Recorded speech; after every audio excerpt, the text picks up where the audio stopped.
السلام عليكم ورحمة الله وبركاته. مرحبا بكم معنا بيوم جديد وحكاية جديدة من حكاية فدوى. وقبل ما نبداو ما نساو الصلاة على النبي عليه أفضل الصلاة والسلام، وفضلا وليس أمرا المرجو دعمنا بالاشتراك في القناة والضغط على زر الإعجاب وزر الجرس باش يوصلكم منا كل جديد، ولكم منا كل الاحترام يا سادة يا كرام. اليوم إن شاء الله غادي نكملوا الجزء الثاني من قصة سعاد اللي مشات مع راجلها وعاش في إيطالي. كان يحسب لها واش غادا تعيش الحرية وتشوف السعادة وتشوف اليامات الزينة معاه، لكن هيهات ثم هيهات، طاحت في الرجل الغير مناسب، إنسان رجعي اللي خلاها عنده خدامة.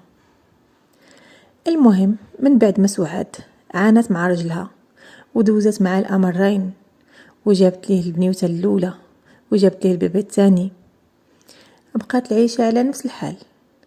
يحسب لها واش غيجي شي نهار ويهديه الله وتبدل، لكن الحال على ما هو عليه، وكل مرة غادي وكيتكفس، كل مرة وغادي يسوء الحال كثر ما كان. امها مسكينة قلبها واكلها عليها، موجع من جيت بنتها ما مرتاحاش، ما زاهية لها عيشة، ما زاهية لها بركة، ما زاهية لها ماكلة. دائما سعاد بين عينيها توحشاتها وبغت تشوفها، لكن راجل سعاد ما بغاش يصيفطها المغرب، وتما كينا حابسها. ناضوا الوالدين ديال سعاد بغاو يمشيو لعندهم لإيطالي يزوروا بنتهم ويشوفوا احوالها كيف عامله، ويشوفوا حتى البيبي الجديد. لكن راجل سعاد طبيعه الحال ما غاديش يبغي يصاوب لهم الفيزا باش يمشيو، هو اصلا ما باغيهمش وما باغيش يجيو، حاس في شي موقف اللي صعيب لانه هو عارف راسو كيفاش معيشه سماكينه. المهم ناضوا الوالدين ديال سعاد مشاو لفرنسا عند بنتهم ايمان اللي هي صوبت لهم الفيزا، ومن تما حتى مشاو لإيطاليا عند سعاد بلا ما يخبروها بلا ما يقول لها والو، حتى الليله اللي قبل عاد باش قال لها حنا راه غدا عندك ان شاء الله. سعاد طارت بالفرحه وما قدها الدنيا بالفرحه. المهم وصلوا عندهم، مشاو، هو ما بغاش كاع حتى يتسناهم، بقاو مساكن كيسولوا من مدينه لمدينه حتى وصلوا عندهم سماكنه في المدينه فين عايشه سعاد. تما عاد باش استقبلهم وداهم للدار.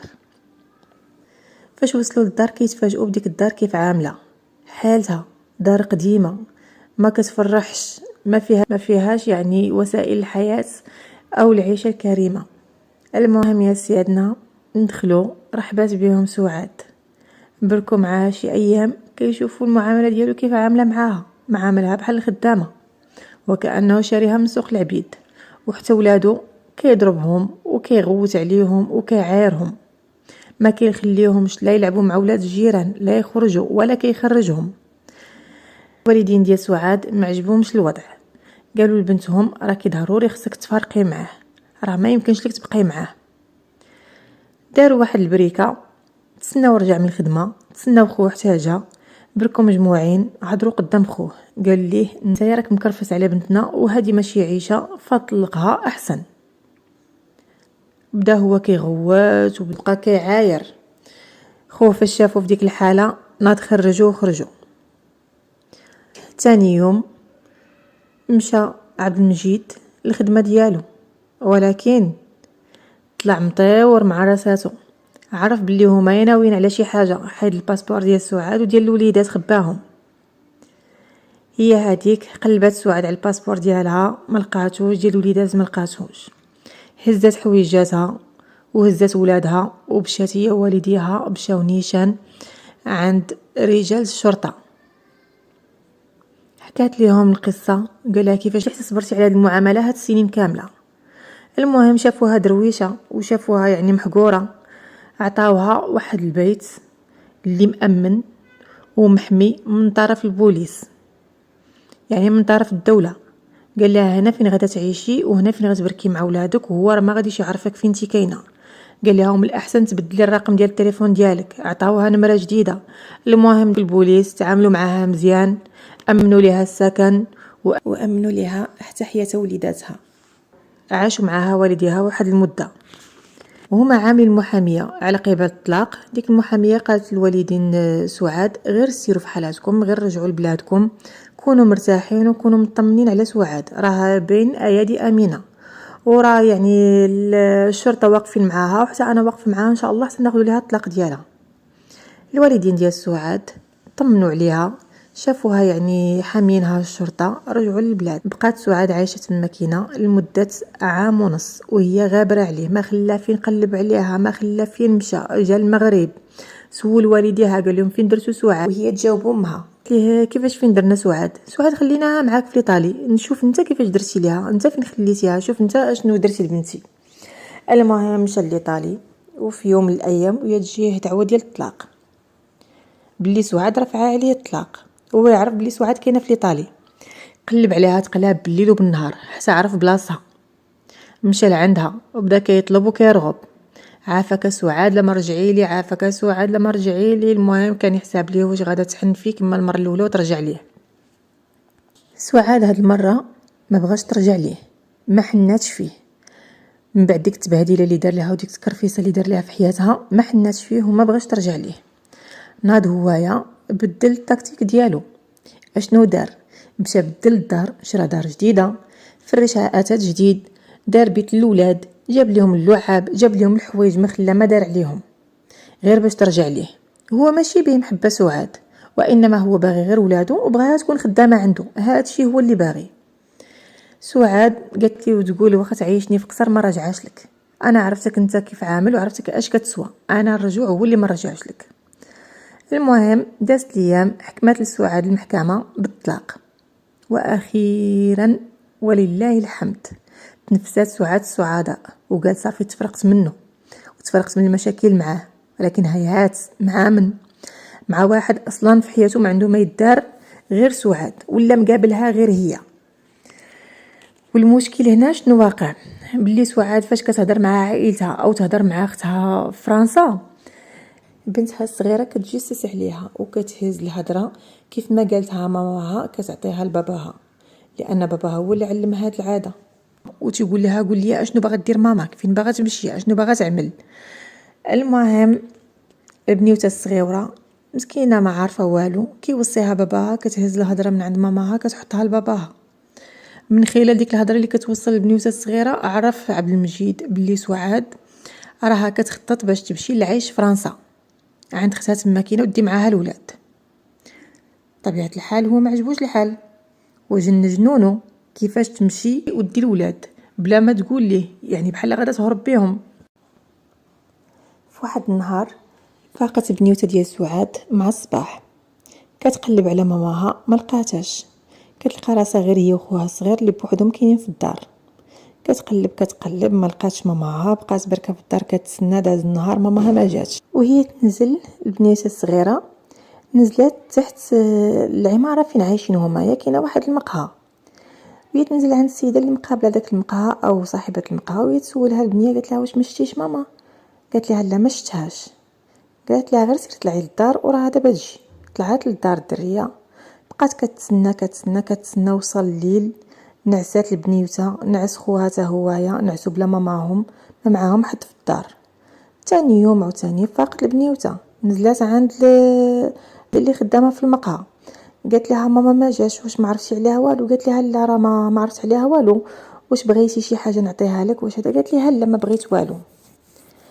المهم ديك البنيوته وهي تجيب واحد الورقه وهي تعطيها لديك السيده اللي خدامه في القهوه وتقول لها هاد الورقه راه فيها واحد الرقم بابا خلاه ليا، قال لي واحد النهار ماماك ما غاديش ترجع للدار وهاد الرقم عيط ليا فيه. المهم عيطت بداك الرقم كيجيبها بابا الوليدات، قالت لي راه مرتك سعاد راه ما كايناش في الدار دابا يومين، الوليدات غير بوحدهم. فهو بدا كيغوت بدا كيخاصم، قال لها شتي خلات ولاد بوحدهم، هذه انسانه مستهتره ما عندهاش المسؤوليه. المهم الولاد جا للدار باش ياخذ الولاد. كانت ديك الساعه عيطوا للسيده يعني المسؤوله بالشؤون الاجتماعيه تما كاينه، هي اللي دات الولاد عندها، لان ما يمكنش وليدات باقيين غير صغار بوحدهم في الدار، ما يمكنش. هو يمشي عبد المجيد عند الناس المسؤولين على الوليدات بغى ياخذهم بكل ثقه. قلت لي ما يمكنش، كيفاش تجيو تاخذهم؟ خصنا نعرفوا ماماهم فين مشات ونديروا تحقيق ونعرفوا علاش خلاتهم بوحدهم، عاد باش نشوفوا واش هي غير مسؤوله ولا عندها شي ظرف طارئ او شي حاجه وقعت بها. راه ما يمكنش غير تجيو دير الولاد. المهم في ديك اليومين ايمان خد سعاد كتعيط لسعاد ما كتجاوبهاش، كتعيط لها في التليفون ما كتجاوبش، كتعاود تعيط ما كتجاوبش. ماما سعاد كتعيط من المغرب لبنتها اللي انا مولفه يومين كتهضر معاها، ما كتجاوبهاش بنتها. او شنو واقع؟ سعاد كانت عندها واحد البنت صاحبتها تماكنه سميتها سكينه، وهي تعيط لها ايمان، قالت لها عافاك سيري للدار وشوفي اختي مالها ما كتجاوبش، شوفي اشنو واقع تماكنه. قالت لها صافي غير كوني هانيه. هي كتهضر معاها وهي تقطع عليها التليفون، هي تعيط لها قالت لها سمحي لي راه حكا ما كانش الريزو ما كانتش الشبكه مزيانه راه تقطع لي التليفون. قالت لها والمهم انا غادا نجي وباش نشوف اختي فين مشات. ثاني يوم ايمان في الحين مشات قطعات البي ومشات للطاليان باش تسول اختها. كيف مشات تلاقات بسكينه قالت لها واش عندك شي خبر؟ قالت لها لا ما عندي حتى خبر. صافي نيشان مشات عند البوليس قالت لهم راه اختي هاد يومين وهي غابره وخلات ولادها غير بوحدهم في الدار، ما يمكنش، راه اختي راه من المستحيلات انها تخرج وتخلي ولادها غير بوحدهم في الدار، انا بغيت نعرف اختي اشنو واقع فيها. قال لها البوليسي قال لها انا هاد الليله غير بيرمانونس، قال لها حتى لغدا ورجعي وغتهضري مع البوليسي اللي متكلف، وهو ديك الساعه غتعرفي اشنو كاين اشنو واقع. لان ايمان كانت وصلت مع شي 2 أو 3 ديال الصباح مسكينه بالليل ومشات نيشان عند البوليس باش تعرف اختها اشنو واقع بها. هي هذيك رجعت ايمان وصاحبه اختها رجعت للدار، ما نعساتش الليل كامل تقريبا بجوج وما نعسوش، بقاو سهرانين بقاو فايقين يعني. ايمان مشغوله على اختها بغات تعرف اختها اشنو وقع بها. وصلت 7 ديال الصباح مشاو بجوجات عند البوليس. ان فوا وصلوا عند البوليس قالت لي اختي راه سميتها فلانه وراها غابره هاد يومين، ويقول لها هداي. عيط للبوليسي الريسبونسابل اللي مسؤول عليه السيد ويتبدل وجهه ايمان وتقول لي اشنو واقع. تيقول لها البوليسي بلي حنا راه عندنا الخبر بلي اختك راها مختفيه هاد يومين، وتقول لي اختي اشنو واقع بها. قال لها شوفي ما كاين ما نخبي عليك، راه حنا شاكين بلي اختك راه ما بقاش معانا على هاد الدنيا، راه اختك يمكن ماتت. ايمان انهارت بقات كتبكي بقات كتغوت، داتها صاحبه اختها داتها للدار وهي تقول لها سكينه شوفي انا راه ما كاين ما نخبي عليك، داك النهار فاش عيطتي ليا في التليفون وتقطع التليفون قالت لها راه ماشي تقطع التليفون راه انا اللي قطعت عليك. قالت لها راني كنت مره من الحي اللي ساكنه فيه اختك وانا لقى البوليس واقفين قدام الدار ديالها. قالت لها قطعت عليك ونزلت كنجري كنسول اشنو واقع اشنو واقع، حتى كنسمعهم كيقولوا واحد المغربيه هنايا سميتها سعاد راه قتلها راجلها. ويلي على قتلها راجلها. قالت لها تصدمت ولكن راه ما قديت نقول لك والو. المهم بقات ايمان كتبكي ولات كتخمم تقول كيفاش نوصل الخبر لماما، كيفاش نوصل الخبر لبابا، كيفاش نوصلها لخوتي. هذه خبار اللي خايبه بزاف اللي حتى واحد زعما ما كانت محطوطه في بالو انه ور الامور حتى توصل لدرجه القتل.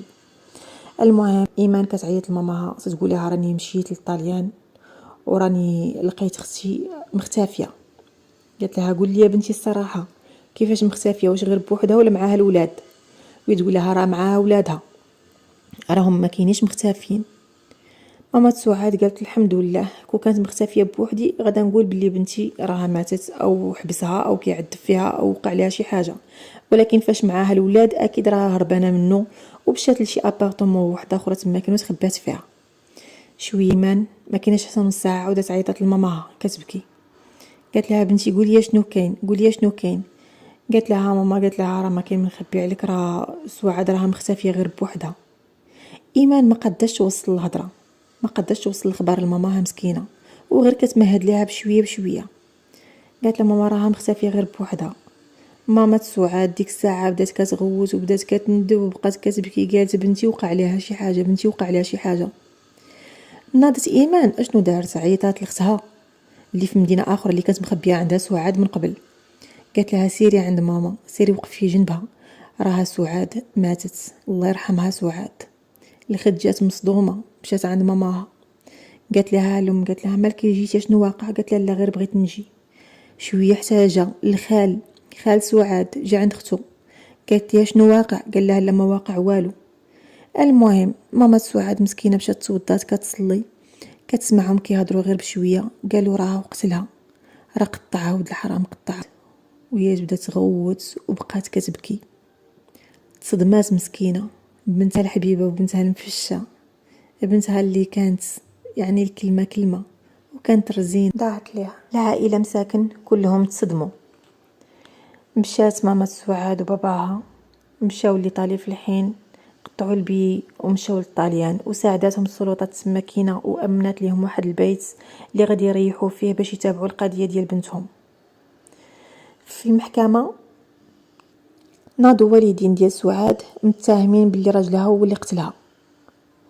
المحكمة سايقه الاخبار من قبل باللي الراجل هو اللي قتل المراه، حقاش فاش بقاو كيقلبوا عليها فين مشات وفين جات كيكتشفوا واحد الكاميرا كاينه في المحل اللي تحت من العماره اللي هو د المقهى، داير واحد الكاميرا على برا.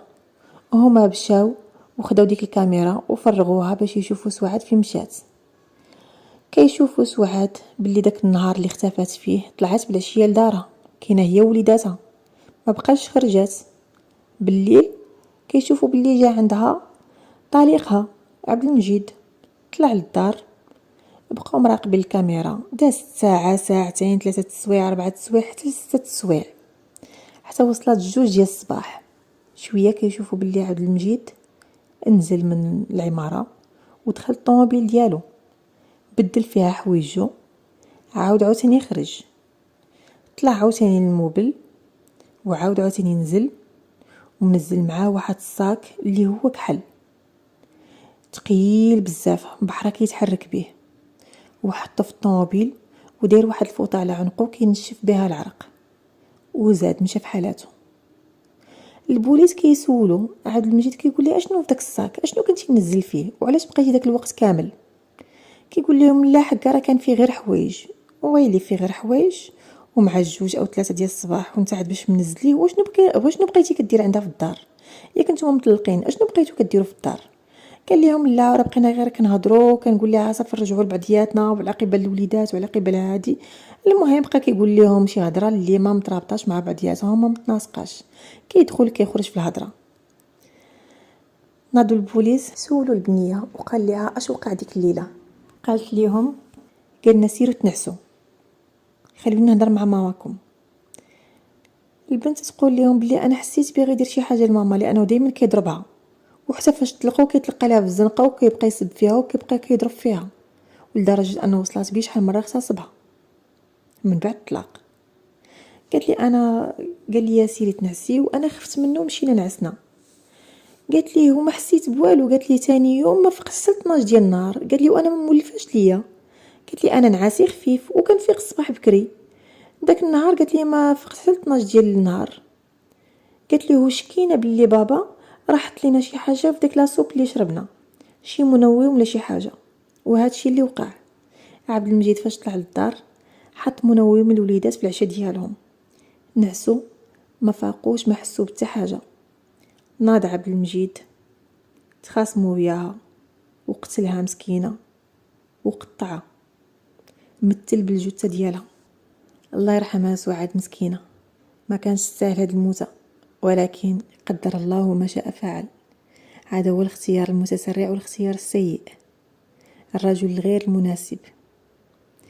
المهم البوليس كيقولوا لعبد المجيد فين درتي الجثه ديالها؟ كيقول لهم انا ما قاتلش وداك الصاك كانوا فيه غير حوايج، تيقول ما تيقوش.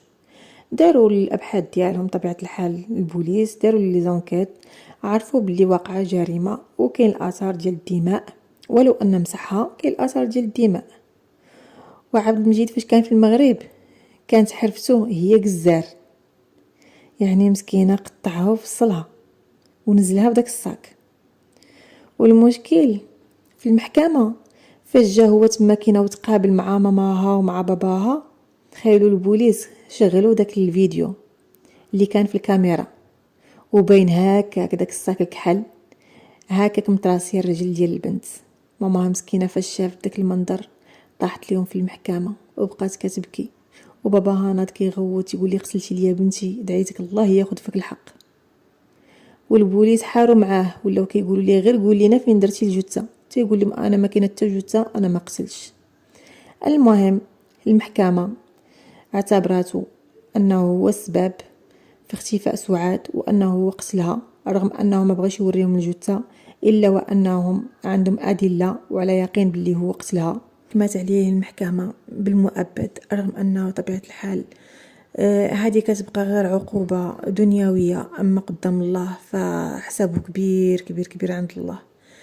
والمحزن في هذا الشيء كامل هو أن السلطات الإيطالية خدات الوليدات وما بغاش تسلمهم لجدهم وجداهم اللي هما حاليا مقيمين في إيطاليا غير على قبل الوليدات، باركين غير بالفيزا وباركين غير مؤقت غير على قبل الوليدات.